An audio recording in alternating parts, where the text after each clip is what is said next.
Hello guys, welcome back.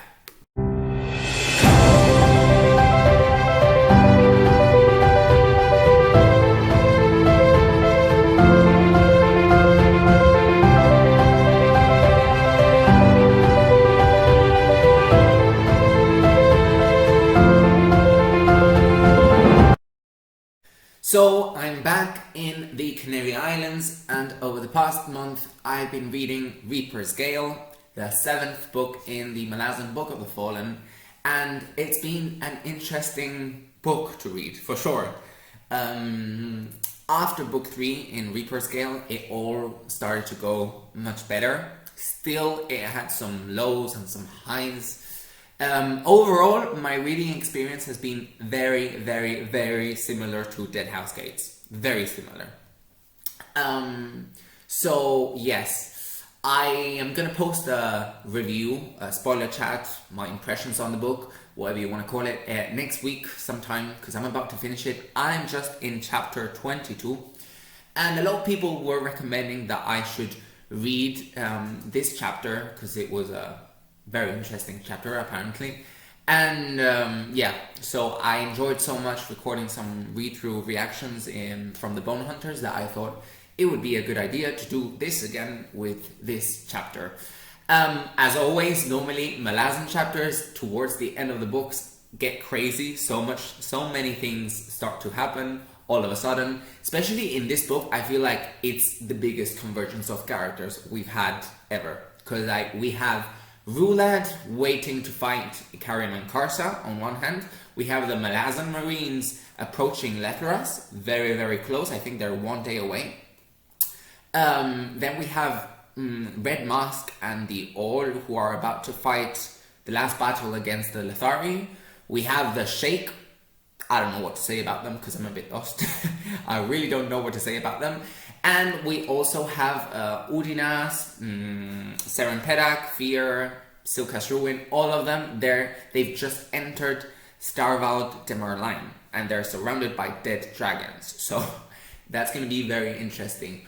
I'm not sure if they're going to be able to find Escabandari's Finest. I'm not really sure. But it's a book of a lot of convergences. So I'm really excited to start reading this chapter. I think the chapter is more or less 50 pages in my version of the book. So I'm gonna come here and record my reaction every 10 pages more or less. So let's see how it goes, and let's straight dive into the chapter. Okay guys, so I just started the chapter, and yeah, it looks like we're gonna have two simultaneous battles. On one hand, we have the All, the Red Mask, Brolhander, and actually Preda Bivat, I think that was her name. Yeah, we start with this scene of this guy called Gascaral. I'm not sure if we've heard this guy before, but he stops an assassin, three assassins from killing Brolhander, probably because of the orders of Letour Anict. And yeah, I'm not really sure what to say about that. I really liked Tok's poem at the beginning of the chapter. I love Tok. I really love him. He's probably one of my favorite characters of this book. And yeah, I'm not really sure what's going to happen about that. I think he's going to have a very, very big role to play in the battle to come. And also, I'm really curious about the location of the battle, because it was an ocean before, and now it's a very muddy area. But I think the All right now are not in like muddy area. Like the Lethari are gonna charge against the All, and they're gonna try and pull them back so that they lose the advantage of the solid ground. That's what I think is gonna happen. But I think the landscape is going to play a very, very important role in the battle. I'm not really sure what's going to happen. I think Red Mask, my prediction is that Red Mask is going to die. I think his Kachain Shamal are going to die. And I think the only ones that are going to survive are the Ador. I think all of the Lethari from Atri Preda Bivat are going to die. But let's see. I really like Brolhander, I must say. Thank God the assassins did not kill him, because I really like him. Vivat, I really dislike her. My favorite scene from that section was when Tok was looking at the children playing, and he had these really young children who were just playing. They have no idea what's gonna come. But the older children, they're all silent and they're looking at the battles and they're just staring at the Lithari who are about to march. And it just tells you how children feel in, these moments of war, and in a way the beauty of innocence. The younger ones, they're playing, they don't know what's going to happen, and it's a bit sad, it's a bit sad that, these older children, they're just staring, they know what's going to come, and they're very, very young. So yeah, I really liked that scene. And on the other hand, we have the Malazan Marines who are approaching. I'm not really sure, but I think all of the Ador have now, joined forces, and there's about 4,000 or 5,000 Ador who are about to, battle the Malazan Marines. But I think the Fist Keneb has now joined the other squads. And, well, I'm not sure what to say about that, but the only thing is that Beak is such a good character. I'm not sure if I can, relate a lot with him in a lot of the way he thinks, but I really, really enjoy that character. I hope he doesn't die. I really hope so. I think he's incredibly powerful, but yeah, let's just see how it goes. I'm very excited because these battles, I think, are going to be very, very epic. So I'll let you know now. Honestly, wow.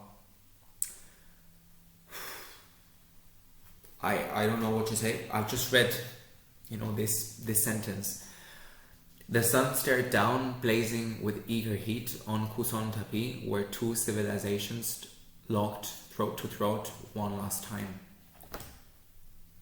And wow, I mean, this, for me, it's one of the most cinematic battles in the series. It's up there for me with the Battle of Vathar Crossing in Deadhouse Gates and Kapustan in Memories of Ice and Igatan in The Bone Hunters. Honestly, it was very brief, but it was very painful. Normally in this series, I like both sides. I never want any of the two sides to lose.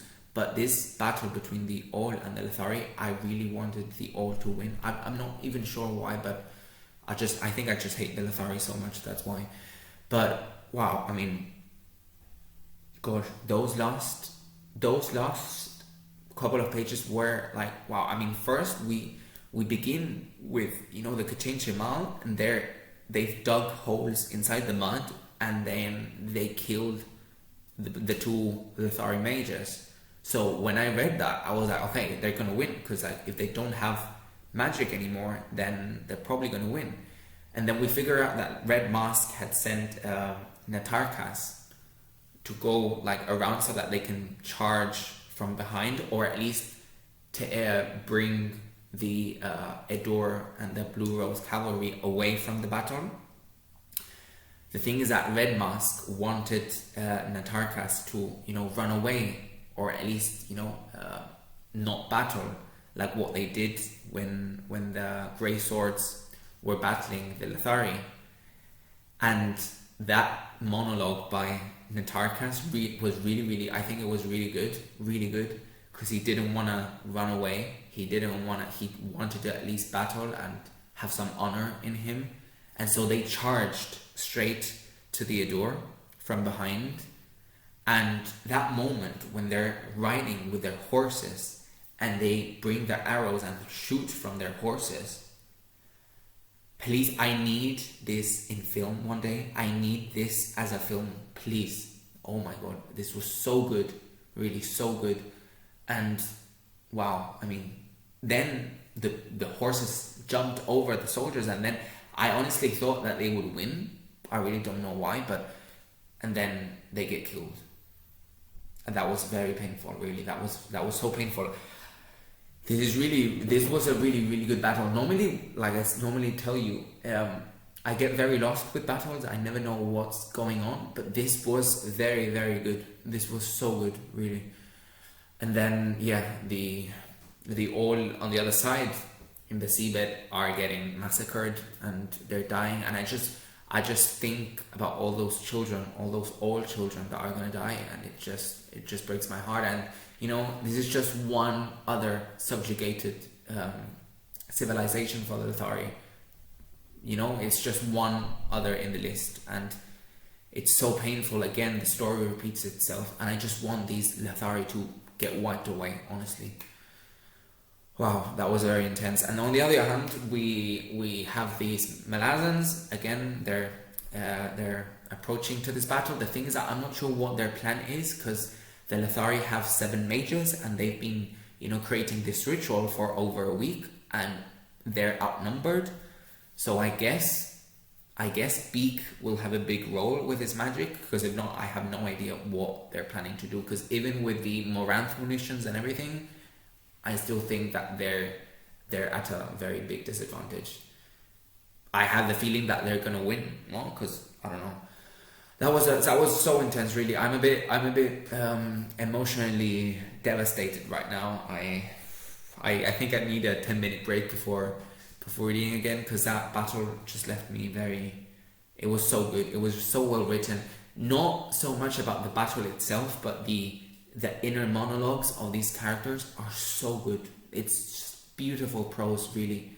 And I mean, we have then in the middle of everything, we have Korab and Hillian, and like, you know, Korab is thinking about how much his skull will be sold in the markets once he's dead, and how it's so big, his skull, that it's going to be sold for so much, because he's going to be the last soldier fighting. Honestly. So good. And then we have Helion on the other side, who she said in one of the previous chapters that she was a queen of Tartul, and now we have this what was his name again, Skulldeath, or what was it, something like that, and he's now wanting to marry her. Honestly, really funny. I'm gonna continue reading. Let's see how it goes. I'm surprised. I thought this chapter was also going to be about Rulat and, I don't know, his battle against Ikariam and Karsa. I think that's going to be in another chapter then, because I don't think this chapter can fit more devastation. So let's see, guys. I'm going to continue, and I'll let you know now. Honestly, like,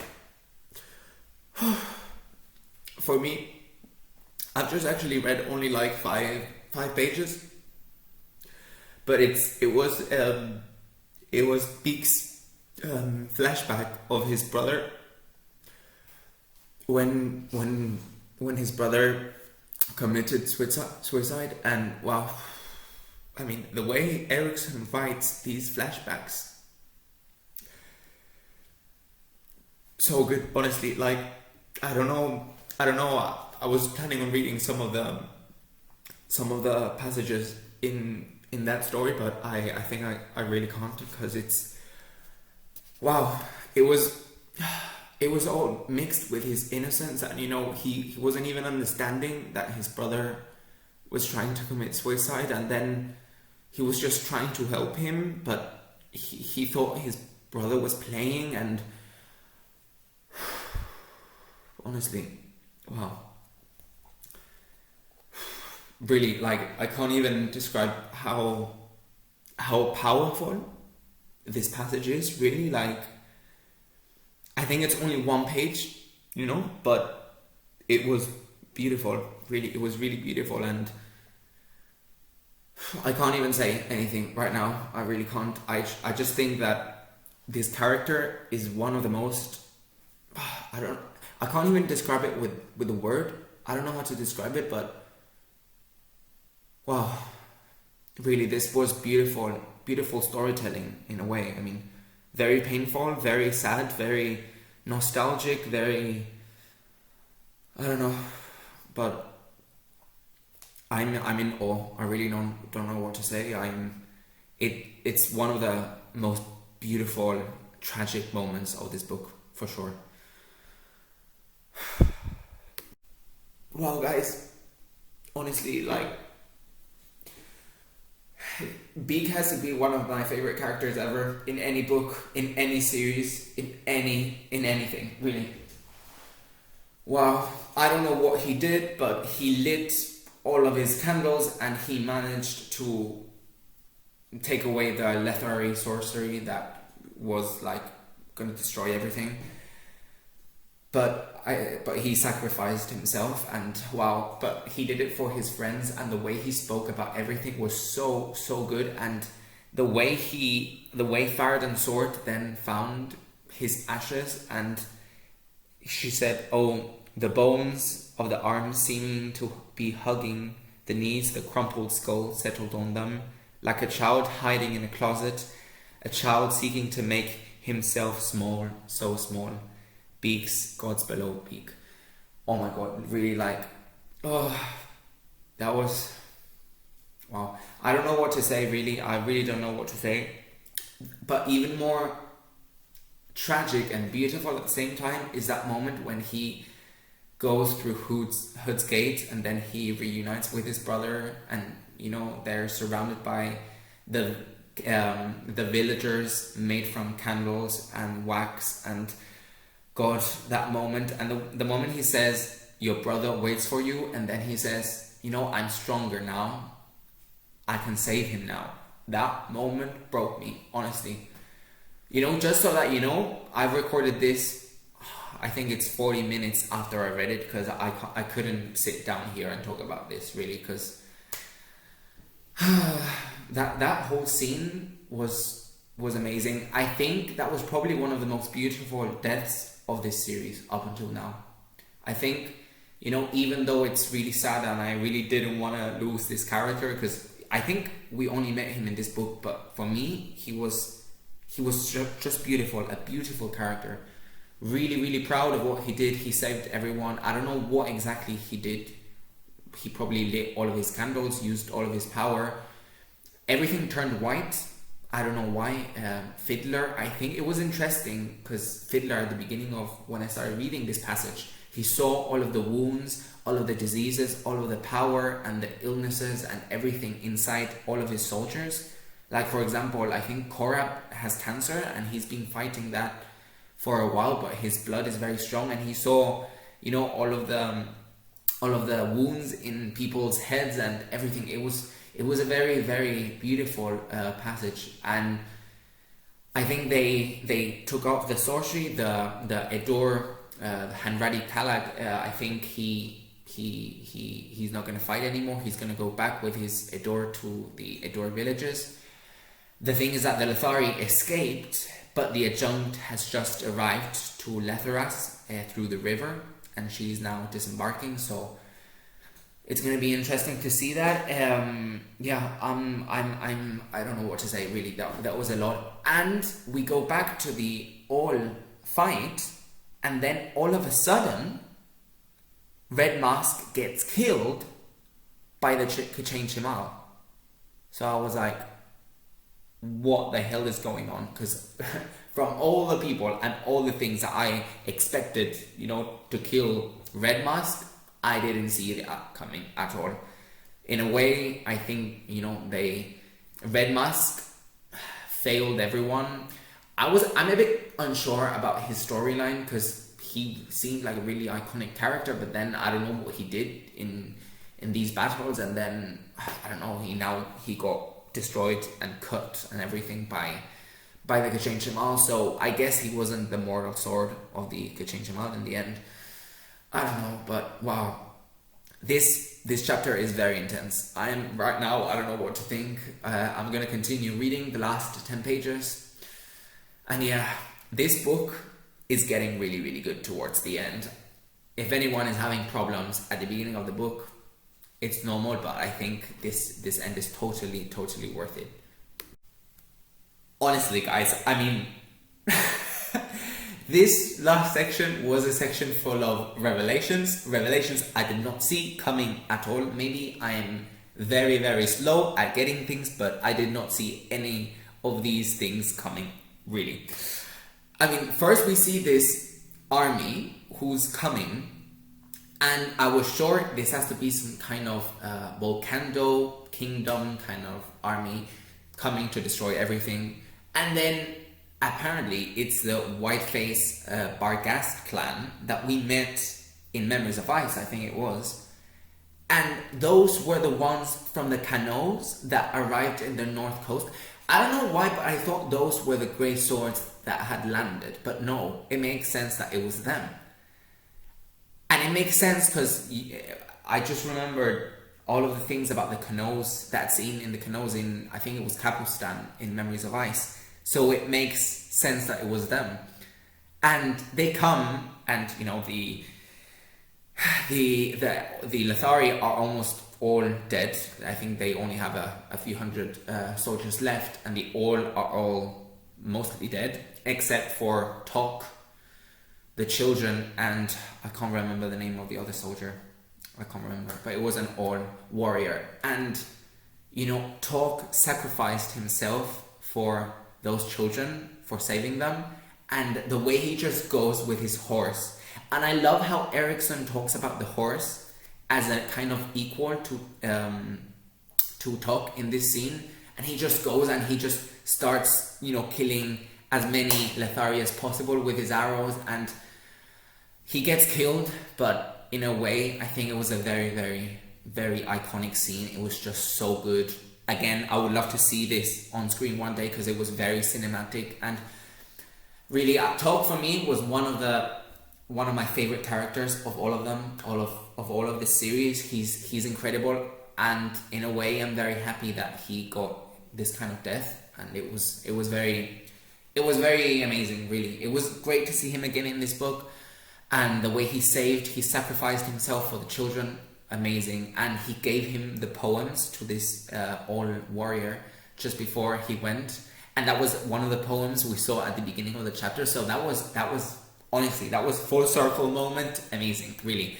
But the thing is that what I was not expecting at all was that we see Tool has married Hetan, the Barghast warrior from Memories of Ice. He's married her. Kilava is also there, and now he's the war leader, the leader of the Barghast clan. And you know, the pain that he felt when he figured out that it was Tok who had sacrificed himself, that was just, oh my god, honestly, like this was, I did not see Tool appearing again. I didn't think we would see him again. So wow, that was incredible. And something that I really enjoyed, I think it was Hetan, who looks down at the remaining All and Lethari fighting, and then, you know, she says, I cannot tell them apart, you know, and that, in a way, you know, maybe I liked more the All, maybe I liked less the Lethari, but in the end, they were kind of the same in a way. I know the Lethari didn't have any right to take off their lands and everything, but they were just fighting against each other, and in such a pointless way, you know, just, I don't know. In a way, it was a very, very nice scene. I really enjoyed it. I did not expect any of that to happen. Very happy to see Tool again. I think they'll kill all of them. It was also very nice, that moment when Vivat tells Brolhander that she had assigned that bodyguard that killed all of the assassins that were commanded by Letor Anict to kill Brolhander. And that moment was really, really nice. I liked that of her. That was very nice. Especially that moment when Brolhander is with the bodyguard, and you know, he doesn't even say thank you for saving his life. He just says that he wants to fight beside him up until the end, up until they die. That was really, really cool. Really, so many really iconic moments in this last section. And what was the other thing that I really liked? I mean, Letor Anict gets killed by Venit Sethat as an indebted. So that was also a very kind of full circle moment. I think, you know, the Empire of Lether will now change 100%. And yeah, I don't know, very, very nice. This was really a really good ending, especially then we find out also that Red Mask was Lethari. So I guess he wasn't the real Red Mask. I think he was kind of an imposter, or I don't know.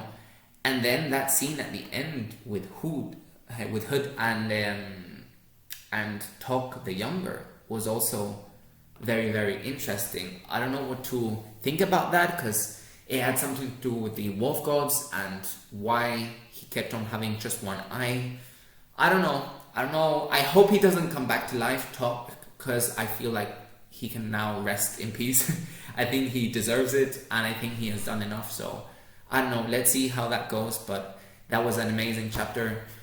In general, Reaper's Gale, picked up a lot in the end, and I'm very, very happy to see where it goes in the future. And that was a very, very, very nice chapter. I really enjoyed it. As always, these are such emotional roller coasters, and these characters, I've come to love them. I think it took me a lot at the beginning to love them, but I really, really do enjoy them now. And I can't wait to reread this book again, because I think I'll look at it in another light. So guys, this is the end of the video. So I hope you have enjoyed this read-through reaction. I know it was a bit all over the place today. So thank you for watching. If you have liked this video, please tell me. And tell me how your experience reading this chapter was. And I hope to see you very, very soon.